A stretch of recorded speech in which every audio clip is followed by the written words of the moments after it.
ഇന്നത്തെ കോമഡി എന്ന് പറഞ്ഞാൽ വാസവൻ സഖാവ് ചാനലുകളൊക്കെ നടന്നിട്ട് പറയാണ് ഈ അയ്യപ്പ സംഗമം വൻ വിജയമാണ്. ആൾക്കാർക്ക് മുഖ്യമന്ത്രി പ്രസംഗിക്കുന്ന സമയത്ത് ഇരിക്കാനൊന്നും കസേരകളില്ലായിരുന്നു. കസേരകൾ പകുതി ഒഴിഞ്ഞു കിടക്കുകയായിരുന്നു. മുഖ്യമന്ത്രിയുടെ പ്രസംഗം തുടങ്ങിയപ്പോൾ തന്നെ പിന്നുള്ള ആൾക്കാർ എണീറ്റ് പോയി, ഈ ബോറടി സഹിക്കാൻ പറ്റാതിട്ട്. എന്നിട്ട് ഇതിനൊക്കെ അനുകൂലിക്കുന്ന ഒരു മലയാളം ചാനലുണ്ട് കേട്ടോ. കൈരളിയാണെന്ന് തെറ്റിദ്ധരിക്കരുത് നിങ്ങൾ. റിപ്പോർട്ടർ മരമുറി ചാനൽ, അങ്ങനെയാണ് അതിനെ വിശേഷിപ്പിക്കുന്നത് നാട്ടുകാരൊക്കെ.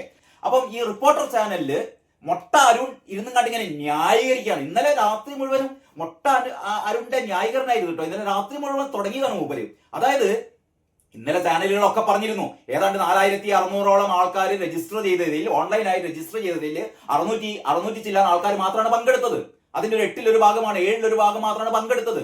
പിന്നെ ഒരു 500ഓളം മറ്റ് പ്രതിനിധികളും എല്ലാം കൂടിയും നുള്ളിപ്പറിക്കാൻ ഒരു 1000-1500 ആൾക്കാരുണ്ടാവും. അതിന്റെ അങ്ങേപ്പുറത്തേക്ക് നില്ലെന്ന് പറഞ്ഞ പന്തല് പകുതിയും ശൂന്യമായിരുന്നു.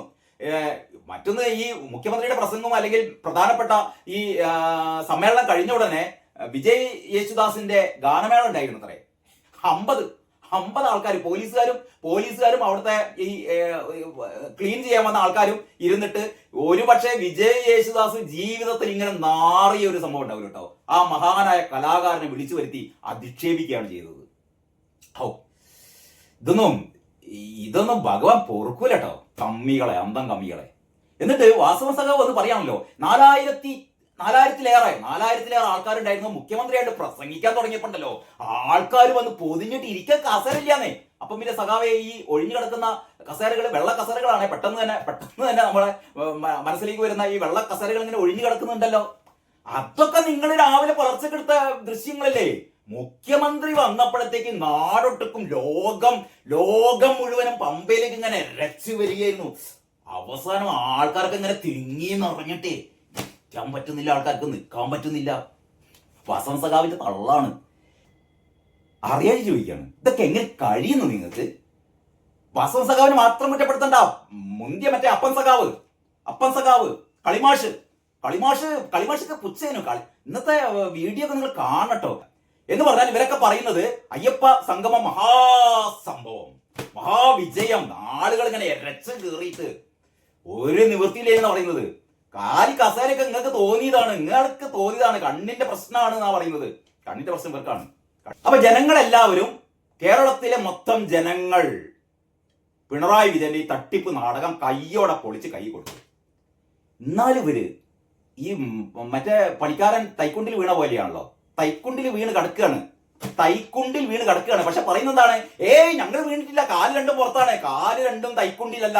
തൈക്കുണ്ടില് തലയും നമ്മുടെ ശരീരഭാഗം മാത്രമേ ഉള്ളൂ, കാല് രണ്ടും പുറത്താണ്. പിന്നെ ഇങ്ങനെ തൈക്കുണ്ടിൽ വീണെന്ന് പറയാ എന്ന് പണ്ടൊരു കാരണവര് പറഞ്ഞ മാതിരി പിണറായി വിജയന്റെ സിംഗിടികളും പറയാണ് അയ്യപ്പ സംഗമം മഹാവിജയം. എല്ലാവർക്കും നമസ്കാരം. ഇന്നത്തെ വാർത്താ വിശേഷത്തിലേക്ക് സ്വാഗതം. ഇന്നത്തെ പ്രധാനപ്പെട്ട പത്രങ്ങളൊക്കെ എങ്ങനെയാണ് വാർത്തകൾ നൽകിയിരിക്കുന്നത് നമുക്ക് നോക്കാം. മാതൃഭൂമിയുടെ ഒരു പകുതി പേജ് നീക്കി വെച്ചിരിക്കുന്നത് മോഹൻലാലിനാണ്. മോഹൻലാലിന് ഇന്ത്യയിലെ ഏറ്റവും വലിയ ചലച്ചിത്ര ബഹുമതിയായ ഫാൽക്കെ പുരസ്കാരം ലഭിച്ചിരിക്കുന്നു. മിന്നിച്ച് ലാലേട്ടൻ എന്നാണ് തലക്കെട്ട്. 2023 ദാദാസാഹേബ് ഫാൽക്കെ പുരസ്കാരം മോഹൻലാലിന്. പുരസ്കാരം ചലച്ചിത്ര രംഗത്തെ സമഗ്ര സംഭാവനയ്ക്ക്, ഇന്ത്യൻ സിനിമയിലെ പരമോന്നത ബഹുമതി.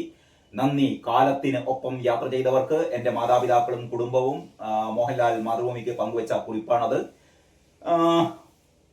മമ്മൂട്ടിയുടെ ഒരു അഭിനന്ദന കുറിപ്പുണ്ട്. ലാൽ, നിങ്ങളെ കുറിച്ച് വളരെ സന്തോഷവും അഭിമാനവും, നിങ്ങൾ ഈ കിരീടത്തിന് ശരിക്കും അർഹനാണ് എന്നുള്ള കുറിപ്പുണ്ട്. പിണറായി വിജയൻ ആശംസകൾ നേരുന്നു. മലയാള ചലച്ചിത്ര മേഖലയ്ക്ക് മാത്രമല്ല നാടിനാകെ അഭിമാനം പകരുന്ന നേട്ടമാണിത്. അനുപമമായ ആ കലാജീവിതത്തിന് അർഹിക്കുന്ന അംഗീകാരമാണ് ലഭിച്ചിരിക്കുന്നത്. അഭിവാദ്യങ്ങൾ. നരേന്ദ്രമോദി പറയുന്നു, കഴിവിന്റെയും വൈവിധ്യത്തിന്റെയും പ്രതീകമാണ് മോഹൻലാൽ. തലമുറകളെ പ്രചോദിപ്പിക്കുന്ന ചലച്ചിത്ര യാത്ര എന്ന മറ്റൊരു ഒരു കുറിപ്പ് കൂടിയുണ്ട്. ലാൽ സാഹേബ് എന്ന് 6-ാം പേജിൽ വളരെ വിശദമായ ഇത് സംബന്ധിച്ചുള്ള വാർത്തകൾ 6-ാം പുറത്ത്. അതെങ്ങനെയാണെന്ന് ജസ്റ്റ് ഒന്ന് നോക്കിയിട്ട്, 2 പേജിൽ ഡബിൾ സ്പ്രെഡ് ആയിട്ട് 2 പേജിൽ ലാൽ സാഹേബ്, ലാൽ നീ ഇനി എന്ത് തേടും, പ്രിയദർശന്റെ ഒരു വളരെ ടച്ചിങ് ആയ ഒരു കുറിപ്പാണ്. ഈ കിരീടം നിനക്ക് വേണ്ടി, ഉയരെ ലാൽ, അങ്ങനെ അങ്ങനെ നിരവധിയായ ലേഖനങ്ങളും അനുഭവക്കുറിപ്പുകളും ഒക്കെയാണ് മോഹൻലാലിന് അഭിനന്ദനങ്ങൾ അറിയിച്ചുകൊണ്ട് മാതൃഭൂമി. ശരിക്കും മോഹൻലാലിനെ ഇന്ന് ശ്രീനാരായണ ഗുരു സമാധിയാണ് കേട്ടോ. ഏകത്വ സമീക്ഷയുടെ പ്രവാചകൻ എന്ന് പറയുന്ന ആരുടെയാണ്? സ്വാമി ശുഭാംഗാനന്ദ സ്വാമികളുടെ ശ്രീനാരായണ ധർമ്മസംഘം ട്രസ്റ്റിന്റെ ജനറൽ സെക്രട്ടറിയായ ശുഭാംഗാനന്ദ സ്വാമിയുടെ ലേഖനം താളത്താണ് കൊടുത്തത്. മോഹൻലാലിന് വേണ്ടിയിട്ടാണ് മുഴുവൻ പേജുകളും നീക്കിവെച്ചത് എന്നുള്ളത് കൊണ്ട് തന്നെ. അപ്പൊ ഇതിങ്ങനെയാണ് മാതൃഭൂമി മോഹൻലാലിന് ആദരമർപ്പിച്ചത്. ബാക്കി വാർത്തകളിലേക്ക് നമുക്ക് കടക്കാം. നമുക്ക് എല്ലാ പത്രങ്ങളും എങ്ങനെയാണ് കൊടുത്തിരിക്കുന്നത്, മോഹൻലാലിന്റെ കാര്യം എങ്ങനെയാണ് കൊടുത്തിരിക്കുന്നത് നമുക്ക് നോക്കാം. എന്നിട്ട് നമുക്ക് നമ്മുടെ ശബരിമല പ്രശ്നത്തിലേക്ക്, ശബരിമല ആളുണ്ടോ ആളില്ലേ എന്നുള്ള കാര്യങ്ങളിലേക്കൊക്കെ വരാം. മാധ്യമം ഇതാ ടോപ്പ് തന്നെ. മോഹൻലാലിന് ഫാൽക്കെ പുരസ്കാരം. വളരെ പ്ലെയിനായ തലക്കെട്ടാണ്. മോഹൻലാലിന് ഫാൽക്കെ പുരസ്കാരം എന്നെ സ്നേഹിക്കുന്ന എല്ലാവർക്കും എന്ന് പറയുന്ന മോഹൻലാലിന്റെ പ്രതികരണമുണ്ട്. പരമോന്നത ചലച്ചിത്ര ബഹുമതി നേടുന്ന ആദ്യ മലയാള നടൻ. അങ്ങനെയാണ് മാധ്യമം കൊടുത്തിരിക്കുന്നത്. മലയാള മനോരമയിലേക്ക് വന്നാൽ മലയാള മനോരമയുടെ തലക്കെട്ട് ദാ ലാൽ സാഹേബ് എന്നാണ്. ദാദാ സാഹേബ് ഫാൽക്കെ പുരസ്കാരത്തിന് ഉചിതമായ തലക്കെട്ട് തന്നെയാണ് നൽകിയത്. ദാ ലാൽ സാഹേബ്. മോഹൻലാലിന് ഫാൽക്കെ പുരസ്കാരം നേടുന്ന രണ്ടാമത്തെ മലയാളി. ഒന്നാമത്തെ മലയാളി അറിയാലോ, അടൂർ ഗോപാലകൃഷ്ണനാണ്. പക്ഷേ മലയാളത്തിലെ നടന്മാരിൽ ആദ്യമായി ഈ ഒരു പരമോന്നത ചലച്ചിത്ര പുരസ്കാരം നേടുന്ന വ്യക്തിയായി മോഹൻലാൽ മാറിയിരിക്കുന്നു. മമ്മൂട്ടി, പ്രിയദർശൻ, സത്യൻ അന്തിക്കാട്, മഞ്ജു വാര്യർ, പ്രകാശ് വർമ്മ എഴുതുന്നു. ഞായറാഴ്ച പതിപ്പിലാണ് അതൊക്കെ അവരെഴുതിയത്.